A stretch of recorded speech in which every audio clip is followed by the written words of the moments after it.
মনিলাল বাবু ও তার স্ত্রী মালিনী দেবী তার 3 ছেলে মুকেশ, রঞ্জিত এবং আবিরকে নিয়ে ত্রিপুরা নামক এক গ্রামে বসবাস করতেন। তারা স্বামী স্ত্রীতে নিজেদের ইচ্ছের কথা না ভেবে তার 3 ছেলেকে বড় করে পড়াশোনা শেখাতে থাকে, যাতে তারা একটা ভালো বড় অফিসে কাজ পেয়ে যায় এবং বয়স্ক হয়ে গেলে 3 ছেলে তার মা বাবাকে দেখতে পারে। এই ভেবেই মনিলাল বাবু এবং মালিনী দেবী অনেক মেহনত করে তার 3 ছেলেকে পড়াশোনা শেখাতো। মনিলাল বাবু খেতে চাষ করত আর মালিনী দেবী মনিলাল বাবুকে সাহায্য করত।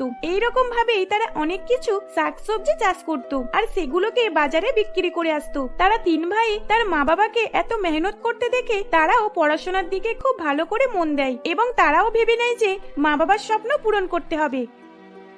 একদিন দুপুরবেলা মালিনী দেবীর 3 ছেলে বাড়িতে এসে তার মাকে বলে, মা, বাবা কোথায়? বাবাকে দেখতে পাচ্ছি না। আজকে খুব খুশির একটা খবর দেওয়ার আছে তোমাকে আর বাবাকে। তোর বাবা তো সেই ভোরবেলা খেতে চলে গেছে। কি খুশির খবর, আমাকে শোনা না। মা, আমরা 3 ভাই একটা বড় অফিসে কাজ পেয়ে গেছি, কিন্তু আমাদের প্রথম পোস্টিং কলকাতা শহরে হবে, তাই কিছু মাসের জন্য আমাদের কলকাতা শহরে থাকতে হবে। মালিনী দেবীর খুশির কোনো ঠিকানাই ছিল না, কারণ সে এতদিন ধরে যেটার অপেক্ষা করছিল আজ তার স্বপ্ন পূরণ হয়ে গেল। সত্যি আজকে আমার খুশির কোনো ঠিকানাই নেই। ওপরওয়ালা তোদের আরো বড় করে তুলুক। মা, আজকে আমাদের শহরের উদ্দেশ্যে রওনা দিতে হবে, না হলে কাল থেকে আমরা অফিসে জয়েন দিতে পারবো না। তাই আমাদের হাতে আর বেশি টাইম নেই। বাবা এলে তুমি শুনিয়ে দেবে। এই বলে তারা 3 ভাই নিজেদের ব্যাগপত্র গুছিয়ে নিয়ে কলকাতা শহরের উদ্দেশ্যে রওনা দেয়।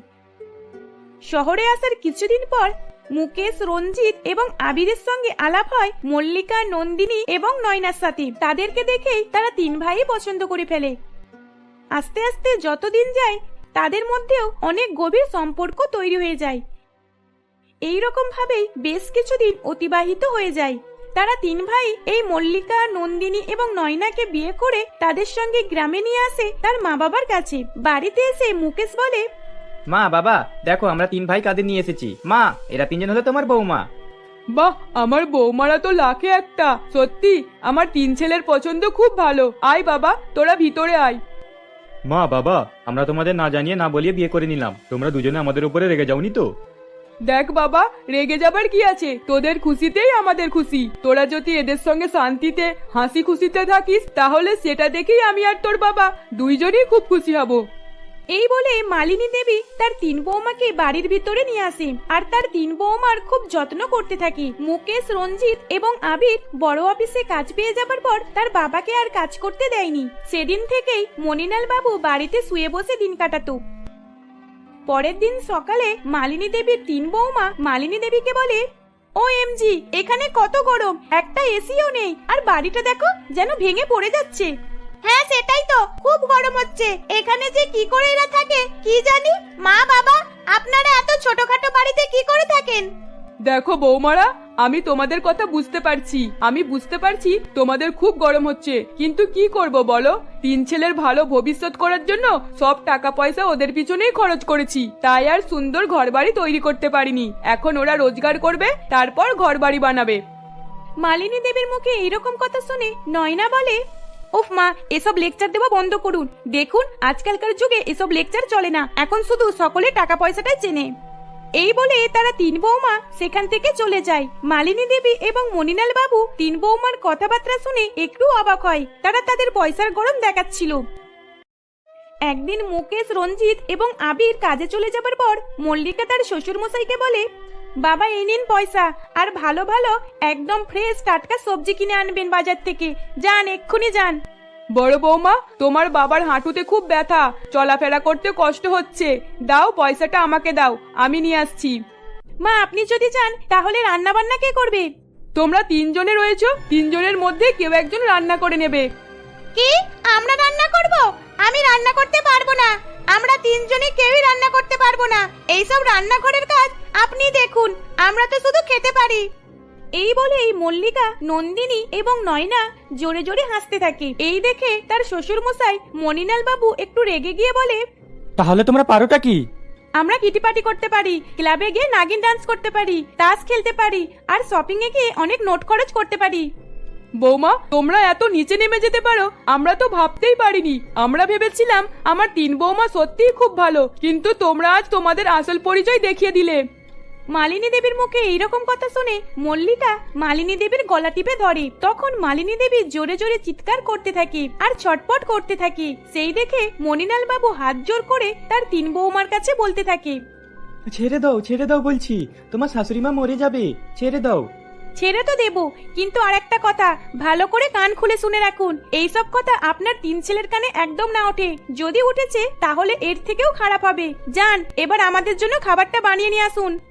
মালিনী দেবী ভয়েতে তার তিন ছেলেকে আর কিছুই বলতে পারে না। মালিনী দেবী তার তিন বৌমাকে খাবার বানিয়ে এনে দেয়। মল্লিকা, নন্দিনী এবং নয়না তার স্বামীদের সামনে শাশুড়ি এবং শ্বশুর মশাইয়ের সঙ্গে খুব ভালোভাবে কথা বলতো, তাদের সামনে খুব ভালোভাবে ব্যবহার করত।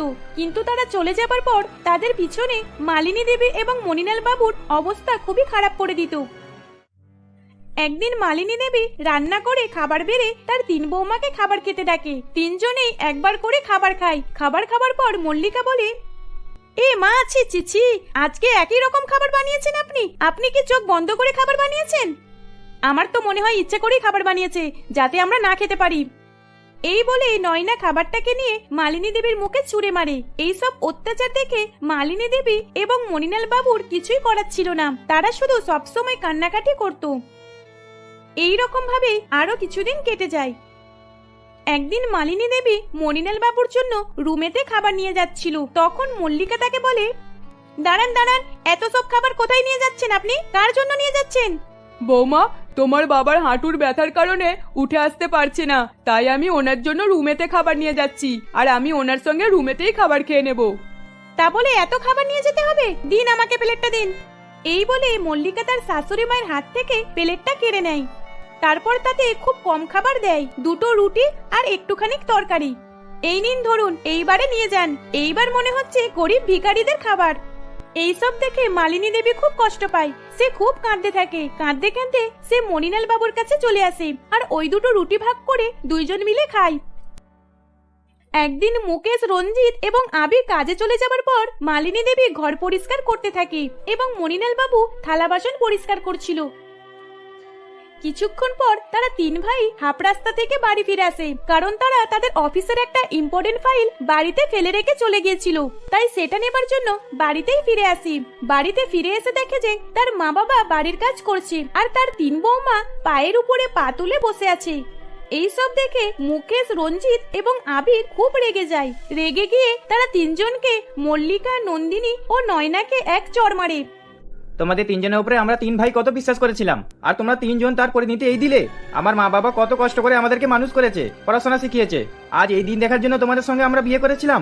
আমরা তিন ভাই আর কেউ থাকতে পারবো না তোমাদের সঙ্গে। তোমরা এক্ষুনি এই বাড়ি ছেড়ে চলে যাও, যাও বলছি। এই কথা শোনার পর মল্লিকা, নন্দিনী এবং নয়না তারা একদম মাথায় হাত দিয়ে দাঁড়িয়ে থাকে। তাদের বলার মতো আর কিছুই ছিল না। তখন তার তিন বৌমা তাদের নিজেদের ভুল বুঝতে পারে।